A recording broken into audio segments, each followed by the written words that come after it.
માછલી પકડવાની હોડીના મુખ્ય સ્તંભને દોરડા વડે સ્તંભના ઉપરથી હોડીની સપાટી સુધી બાંધેલો છે. જો સ્તંભ 20 ફીટ ઊંચો હોય અને સ્તંભથી હોડીની નીચેની સપાટી સુધીનું માપ 15 ફીટ હોય તો દોરડાની લંબાઈ કેટલી હશે?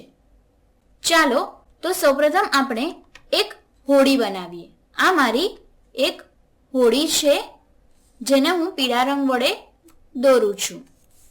નીચે થોડું પાણી દતાવીએ. આ પાણી છે. હવે આ હોડીની સપાટી છે.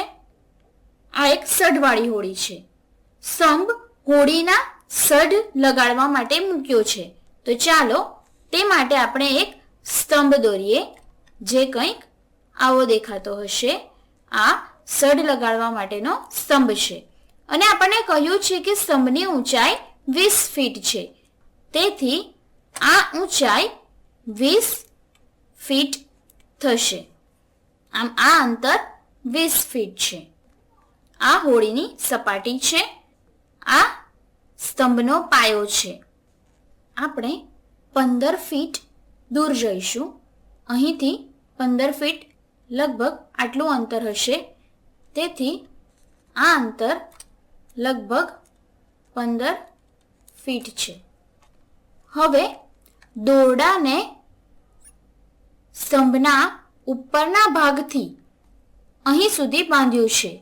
તેથી તે કંઈક આ રીતે દેખાશે અને આપણને પૂછ્યું છે કે આ દોરડાની લંબાઈ કેટલી હશે. હવે અહીં આપણી પાસે આ એક ત્રિકોણ છે.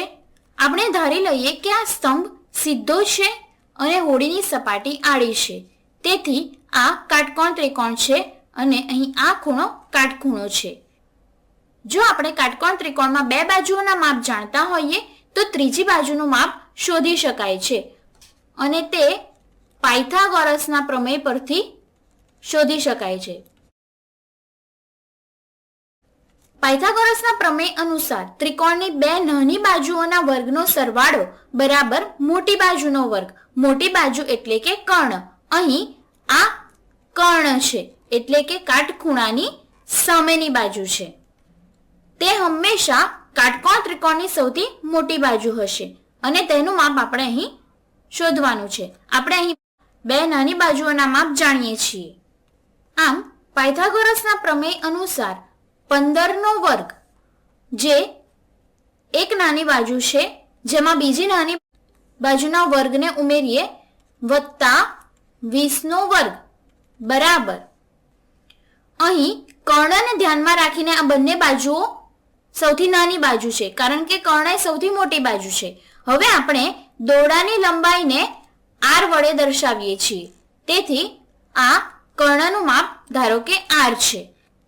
આમ આના બરાબર દોરડાની લંબાઈનો વર્ગ એટલે કે r નો વર્ગ. 15નો વર્ગ વત્તા 20નો વર્ગ બરાબર r નો વર્ગ. હવે 15નો વર્ગ શું થશે?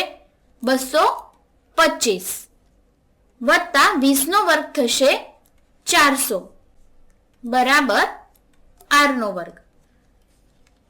225 વત્તા 400 બરાબર 625 બરાબર r નો વર્ગ. હવે સમીકરણની બંને બાજુએ આપણે વર્ગમૂળ લઈએ. અહીં આપણે ધન વર્ગમૂળ લઈશું કારણ કે અહીં આપણે અંતરની વાત કરીએ છીએ અથવા લંબાઈની વાત કરીએ છીએ. તેથી આપણે ધન વર્ગમૂળ લઈશું. માટે આપણને મળશે r બરાબર વર્ગમૂળ 625 જે થશે 25 કારણ કે 25નો વર્ગ 625 થાય છે. તેથી r બરાબર 25. આમ અહીં આ અંતર એટલે કે દોરડાની લંબાઈ આપણને મળે છે 25 ફીટ.